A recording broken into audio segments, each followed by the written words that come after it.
Assalamualaikum warahmatullahi wabarakatuh. Kami dari kelompok 1 akan memperkenalkan diri. Nama saya Intan Permata Delima. Saya Abdurrahman. Saya Bayu Aprianto. Saya Ladi Fikran. Saya Ahmad Noval. Saya Darul Manuela Loho. Hukum Pascal dalam kehidupan sehari-hari. Pompa air. Ketika kita menekan piston pada sebuah pompa air, getaran yang kita berikan pada piston tersebut akan merambat ke seluruh cairan yang ada di dalamnya. Perbedaan hidrolik dan pneumatik. Sebuah pneumatik menampakkan udara sebagai tenaga penyangga.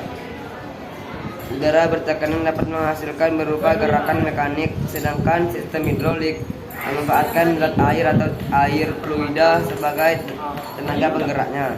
Fluida ialah yang nantinya juga menghasilkan tenaga mekanik. Pneumatik adalah sistem yang menggunakan tenaga yang disimpan dalam udara yang ditempatkan untuk menghasilkan suatu kerja dengan sistem pneumatik. Kompresor adalah mesin untuk memanfaatkan udara atau gas. Macam-macam kompresor. 1. Kompresor piston. Piston akan bergerak naik dan turun dalam silinder untuk menghasilkan tekanan udara. 2. Kompresor sentrifugal untuk meningkatkan tekanan udara. 3. Kompresor screw menggunakan dua rotor skrup yang berputar satu sama lain untuk menghasilkan tekanan udara. 4. Kompresor aksial untuk mengompres udara dalam arah aksial. 5. Kompresor rotari dengan menggunakan air atau skrup yang mampu berputar dalam silinder. 6. Kompresor angin penggerak yang terhubung secara langsung dengan pompa udara. 7. Kompresor angin mini untuk menghasilkan aliran. Spartor adalah alat pemisah fluida 2 fasa maupun 3 fasa berdasarkan perbedaan densitasnya. Macam-macam spartor. Spartor vertikal. Spartor vertikal mempunyai ruang yang lebih luas untuk menampung cairan. Spartor horizontal. Alat ini untuk memisahkan cairan yang berbusa dalam kurung foaming dan memiliki nilai GRL yang tinggi. 3. Sparator bulat mampu mengolah zat atau cairan yang memiliki nilai GLR kecil hingga sedang dalam tekanan tinggi. Kontrol valve adalah untuk mengatur besaran proses pada sistem. Macam-macam kontrol valve. 1. Katup gerbang untuk mengatur aliran fluida. 2. Katup bola untuk mengatur aliran fluida. 3. Katup kupu-kupu untuk mengatur aliran fluida. 4. Katup periksa untuk memungkinkan aliran fluida. 5. Katup pengaman untuk melindungi sistem dari tekanan terlebih atau kondisi operasi yang tidak aman. PLS adalah suatu printer atau perangkat elektronika digital dengan mencari yang bisa diprogram untuk menyimpan interaksi yang menjelaskan yang telah spesifik.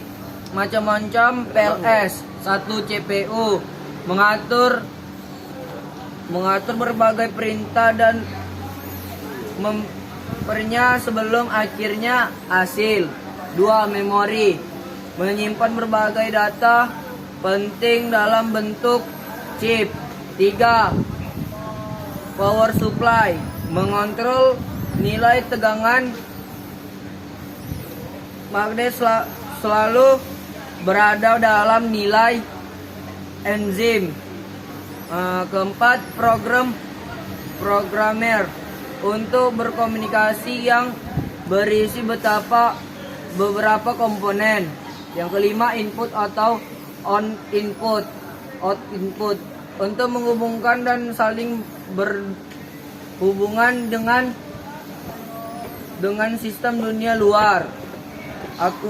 Akuator adalah perangkat atau mekanisme yang bertugas untuk menyegeram atau mengendalikan suatu komponen atau sistem. Macam-macam akuator. Satu, akuator diafram dan pegas untuk menggerakkan komponen sistem. Yang kedua, akuator diaframe dan pagar bertentam tinggi, bekerja pada tekanan tinggi. Yang keempat, akuator elektrohidrolik untuk menggerakkan komponen-komponen sistem yang dikendalikan oleh sinyal elektronik. Yang keempat, akuator motor listrik untuk menghasilkan gerakan mekanis. Yang kelima, akuator piston pneumatik untuk menggerakkan piston secara linear. Yang keenam, akuator penawar sola dan yoke untuk mengubah gerakan rotasi piston menjadi gerakan linear.